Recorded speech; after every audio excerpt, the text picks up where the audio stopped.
안녕하십니까? 하늘림교회 신성호 목사입니다. 오늘은 계시록 1장 9절에서 10절 말씀을 통해서 예수의 환난과 나라와 참음에 동참하라 두 번째 시간으로 여러분과 함께 은혜를 나누고자 합니다. 계시록 1장 9절에서 10절 말씀을 봉독합니다. 나 요한은 너희 형제요 예수의 환난과 나라와 참음에 동참하는 자라. 하나님의 말씀과 예수를 증언하였으므로 말미암아 밤모라 하는 섬에 있었더니 주의 날에 내가 성령에 감동되어 내 뒤에서 나는 나팔 소리 같은 큰 음성을 들으니. 아멘. 참고 선고로서 계시록 3장 15절에서 20절 말씀을 봉독합니다. 내가 내 행위를 아노니 내가 차지도 아니하고 뜨겁지도 아니하도다. 내가 차든지 뜨겁든지 하기를 원하노라. 내가 이같이 미지근하여 뜨겁지도 아니하고 차지도 아니하니 내 입에서 너를 토하여 버리리라. 내가 말하기를 나는 부자라 부여하여 부족한 것이 없다고 하나 내 곤고한 것과 가련한 것과 가난한 것과 눈먼 것과 벌거벗은 것을 알지 못하는도다. 내가 너를 권하노니 내게서 불로 연단한 금을 사서 부여하게 하고 흰옷을 사서 입어 벌거벗은 수치를 보이지 않게 하고 안약을 사서 눈에 발라보게 하라. 물은 내가 사랑하는 자를 책망하여 징계하노니 그러므로 내가 열심을 내라 회개하라. 볼지어다 내가 문 밖에 서서 두드리노니 누구든지 내 음성을 듣고 문을 열면 내가 그에게로 들어가 그와 더불어 먹고 그는 나와 더불어 먹으리라. 지난 시간에 이어서 예수의 환난과 나라와 참음에 동참하라는 제목으로 강해해 드리도록 하겠습니다. 계시록 3장 15절입니다. 교회가 문을 닫힌 상태를 얘기합니다. 다시 말하면 문 밖에 예수님을 세워둔 상태죠. 그렇다면 교회 문이 닫힌 행위들을 볼까요? 첫 번째, 내가 내 행위를 아노니 내가 차지도 아니하고 뜨겁지도 아니하도다. 이런 라오디게아 교회의 모습이 문 밖에 주님을 세워둔 상태입니다. 영적인 능력을 상실한 상태여서 복음에는 냉담하고 소극적이며 미온적인 모습을 가리킵니다. 세상에서 물이 뜨거우면 뜨거운 대로 차가우면 차가운 대로 쓸모는 있을 겁니다. 세상 사람도 아니고 그렇다고 진실한 신자의 모습도 아닌 어중간한 모습입니다. 이런 어중간한 모습은 자신의 정체성을 상실한 상태입니다. 이것도 아니고 저것도 아닌 이 어중간한 기회주의자적인 모습을 취하고 있는 것이죠. 처지와 경우에 따라서 자신의 입장을 유리한 쪽으로 수시로 바꿔가면서 자신의 이익만을 노리는 철저한 자기 본위적 사고방식을 가진 부패한 사람들의 본성적인 모습들입니다.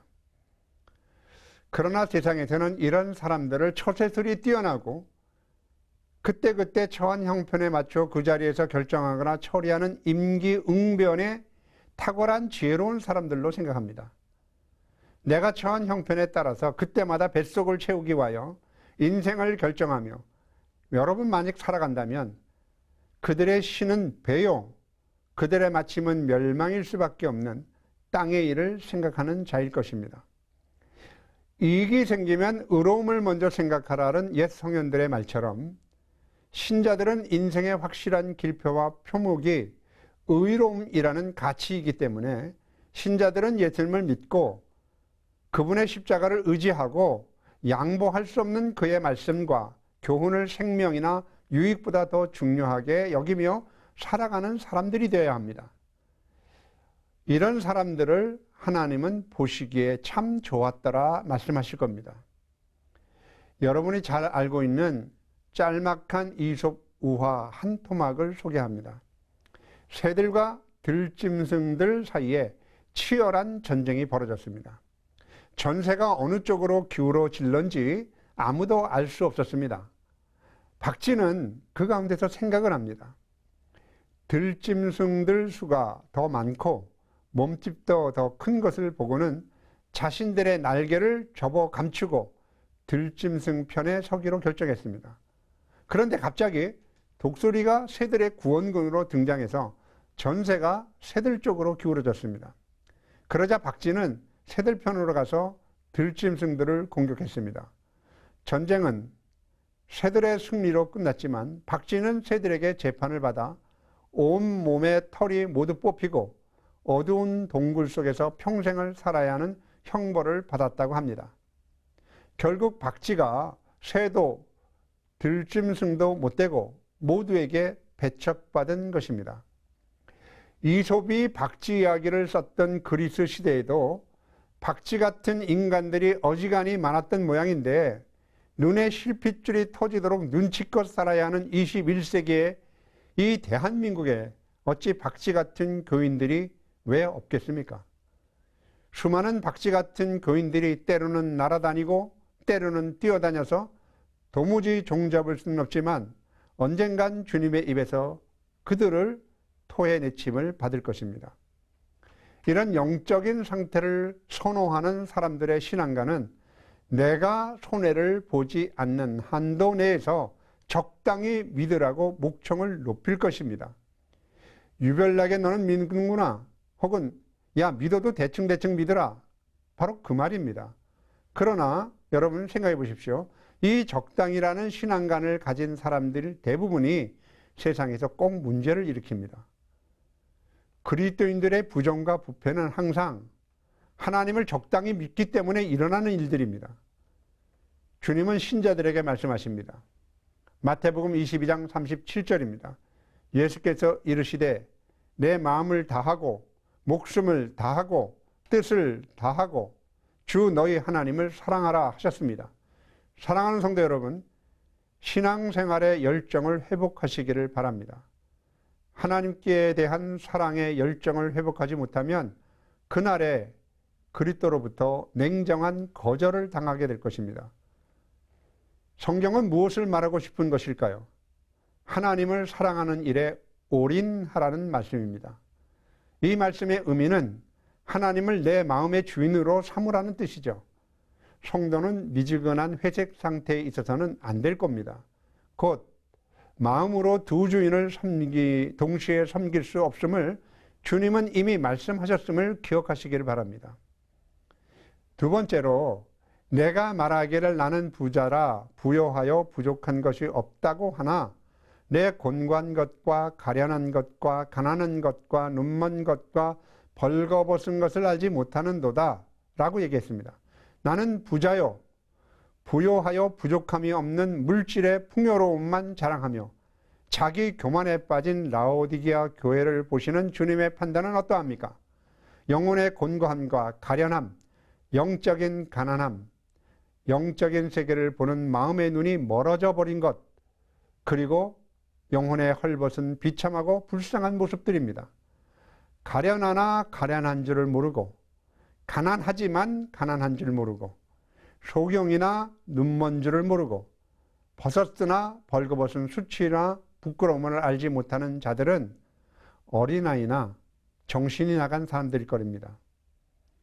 계시록에서는 이와 같은 자들에게 다음과 같이 준엄한 경고를 합니다.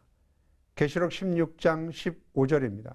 보라, 내가 도둑같이 오리니 누구든지 깨어 자기 옷을 지켜 벌거벗고 다니지 아니하며 자기의 부끄러움을 보이지 아니하는 자는 복이 있도다.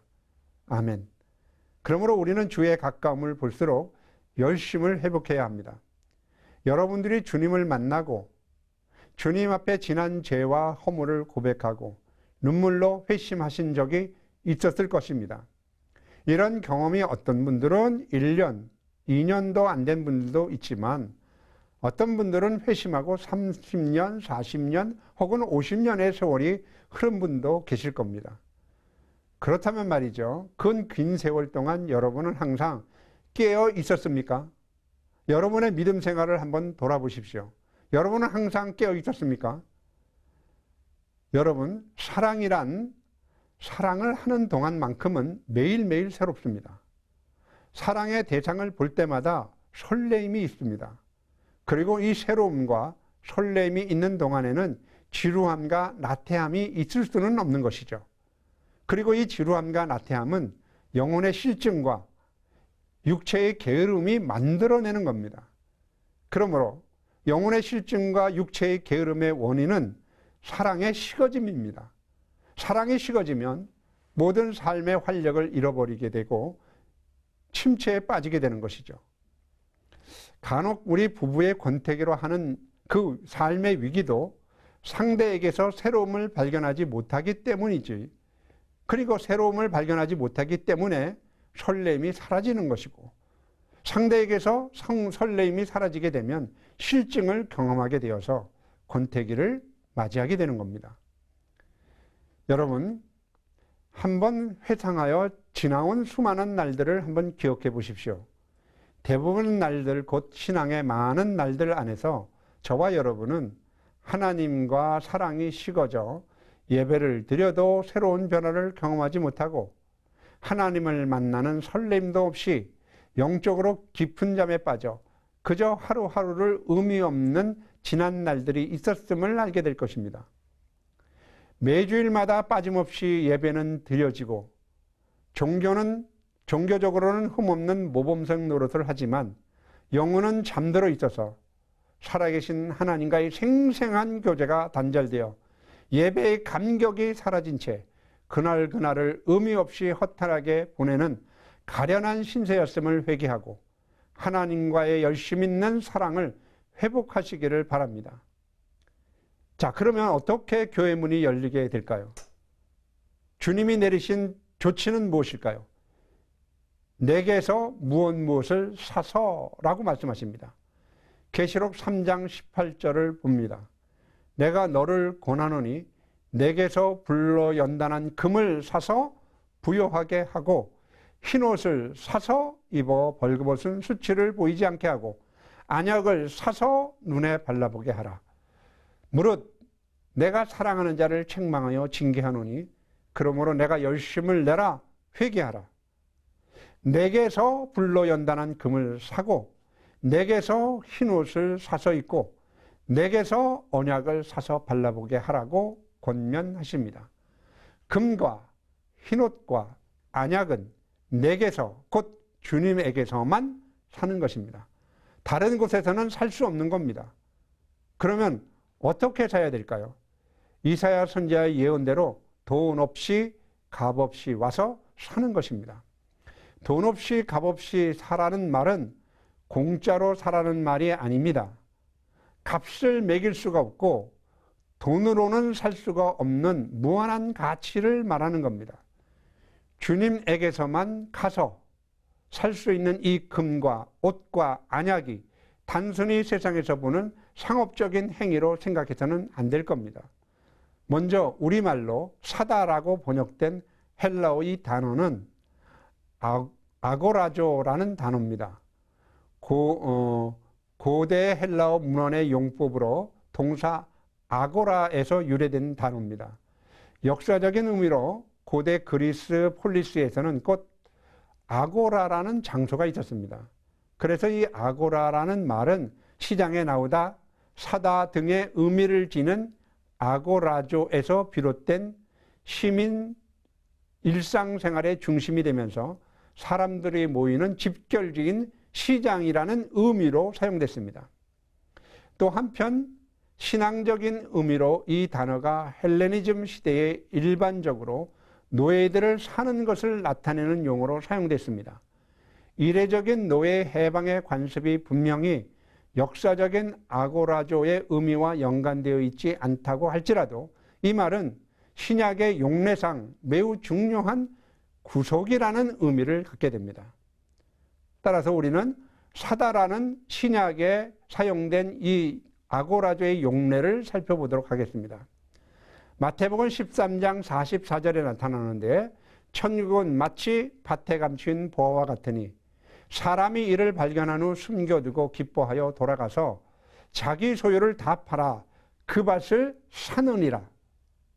사랑하는 시청자 여러분, 주님께서 천국을 비유한 이 말씀에서 자기 소유를 다 팔아 보화가 숨겨져 있는 밭을 사는 행위가 일반적인 상거래 행위라고 보십니까? 여기에서 자기 소유를 다 팔아 그 밭을 사는 행위를 일반적인 사고 파는 상거래 행위로 보아서는 결코 안 됩니다. 주님께서는 천국 곧 하늘나라를 나타내시기 위해서 사용된 단어들을 보십시오.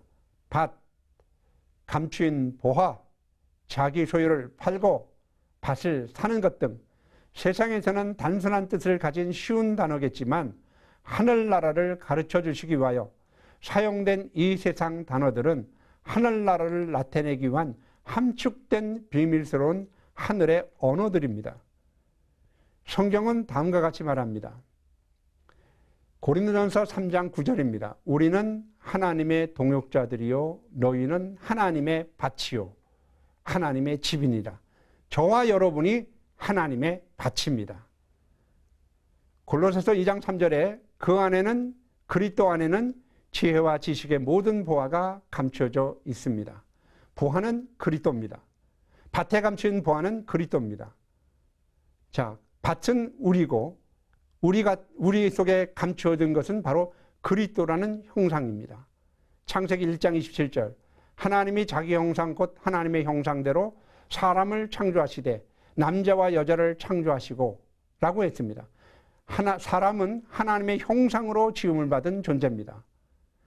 고린도후서 4장 4절에 보면 그 중에 세상의 신이 믿지 아니하는 자들의 마음을 혼미케 하여 그리스도의 영광의 복음의 광채가 비치지 못하게 함이니 그리스도는 하나님의 형상이니라.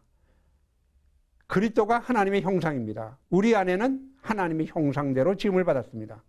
밭은 우리의 마음을 상징하고 우리 인간들의 마음 밭에는 값을 따질 수 없는 하늘의 보물인 하나님의 형상이 깊이 매장되어 있는데 이 보물은 하나님의 형상인 예수 그리스도이십니다. 그러므로 사람이 자기 마음속 깊이 숨겨져 있는 하늘의 보화인 그리스도를 발견해서 자기 소유를 다 팔아 그 밭을 사는 것이 천국입니다. 우리가 가지고 있는 참 소유는 과연 무엇일까요? 지금은 나의 집이요, 나의 재산이요, 내 차요, 내 땅일 수가 있습니다. 모두가 다 내 이름으로 소유되어 있지만 언젠가는 내가 주님이 부르시는 날 이 땅을 하직할 때는 내 이름이 아닌 다른 사람의 이름으로 소유가 될 것입니다.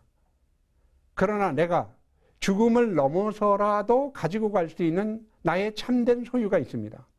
그것은 하나님의 입술로 내 속에 불어넣으신 내 영혼입니다.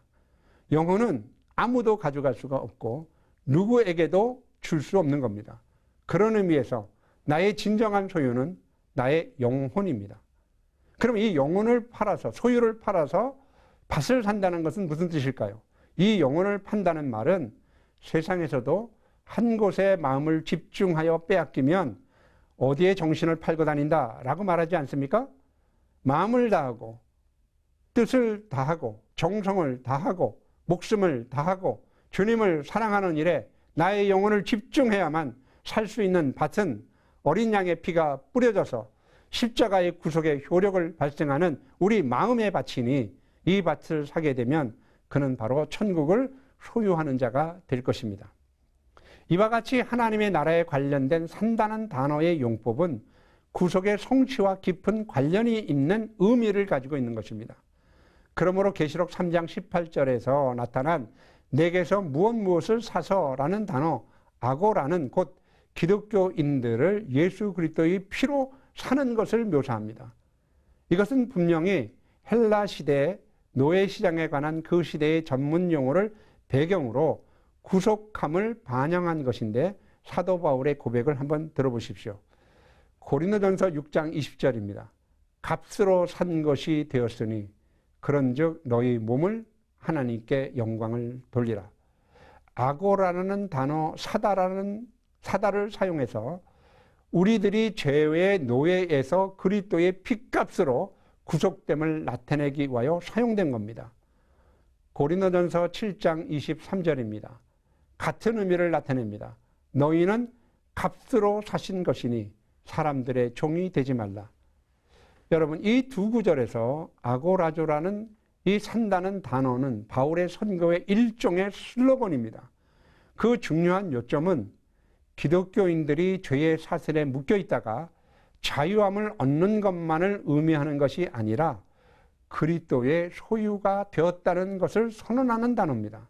따라서 사다라는 단어 아고라조는 우리의 구속의 사실을 언급할 때 사용되는 단어입니다.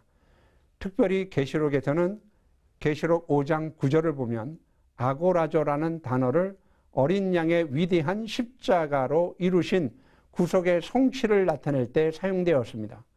계시록 5장 9절입니다. 새 노래를 노래하여 가로되 책을 가지시고 그 인봉을 떼시기에 합당하시도다. 일찍 죽음을 당하사 각 나라 족속과 방언과 백성과 나라 가운데서 사람들을 피로 사서 하나님께 드리시고, 보십시오. 어린 양이 어떻게 죽음을 당하셔서 무엇으로? 그분의 피로 누구를 위해서? 각 족속과 방언과 백성과 나라 가운데서 하나님의 사람들을 위하여 피로 사셨다는 겁니다. 즉 구속하셨다는 뜻입니다. 이 구속이란 뜻은 흑암의 권세에서 하나님의 아들의 사랑의 나라로 우리를 옮기시는 것을 나타내고 있습니다. 계시록 14장 3절에서 4절에서도 마찬가지입니다. 저희가 보좌와 내생물과 장로들 앞에서 새 노래를 부르니 땅에서 구속함을 얻은, 곧 산다는 단어입니다. 14만 4천인 밖에는 능히 이 노래를 배울 자가 없더라. 이 사람들은 여자로 더불어 더럽히지 아니하고 정절이 있는 자라. 어린 양이 어디로 인도하든지 따라가는 자며 사람 가운데서 예수 그리스도의 피로 사서 구속을 받아 처음 익은 열매로 하나님과 어린 양에게 속한 자들이라고 기록되어 있습니다. 오직 십자가에 달리셔서 우리를 죄에서 구속하신 예수 그리스도에게서만 살 수 있는 이 구속의 공로, 그 피 맺힌 구속을 받고 구속을 얻어라는 뜻을 나타내기 위하여 성경은 아고라조라는 단어를 사용하는 것입니다.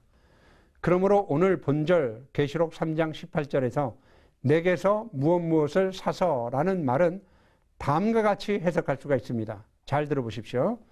오직 십자가에 달리신 예수 그리스도로부터 부여받은 구속의 금으로 부요해진 영혼으로 빛나고 깨끗한 옷을 입은 신분으로 안약으로 장차될 일을 볼 수 있는 마음의 눈으로 주님을 뜨겁게 사랑하여 영혼의 실증과 육체의 게으름이라는 깊은 잠에서 깨어나 예수의 환난과 나라와 참음에 동참하여 끝내 승리하라는 주님의 최후 통첩입니다.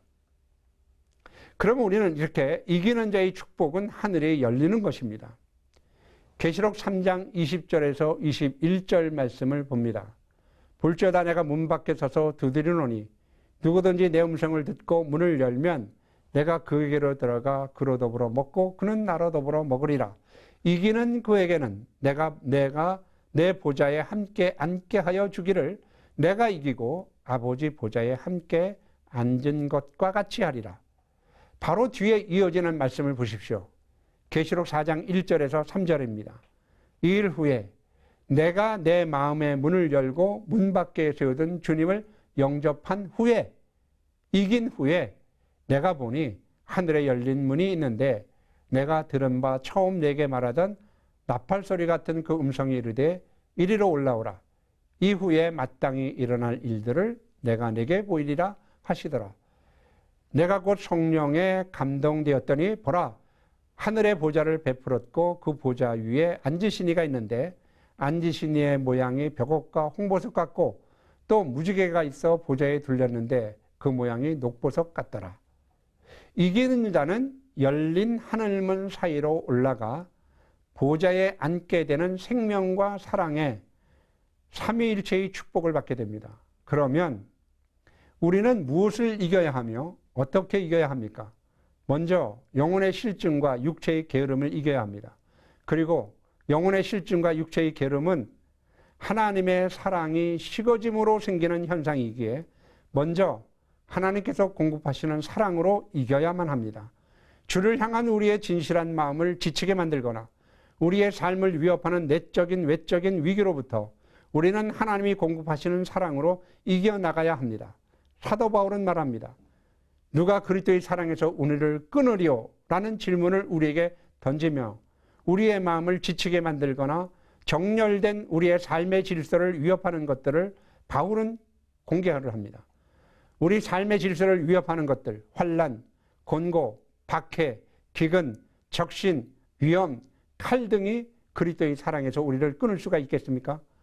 우리의 마음을 지치게 만드는 죽음, 생명, 천사들, 권세 또는 현재일, 장래일, 능력, 높음, 깊음, 다른 어떤 피조물 등이 그리스도의 사랑에서 우리를 끊을 수가 있겠습니까?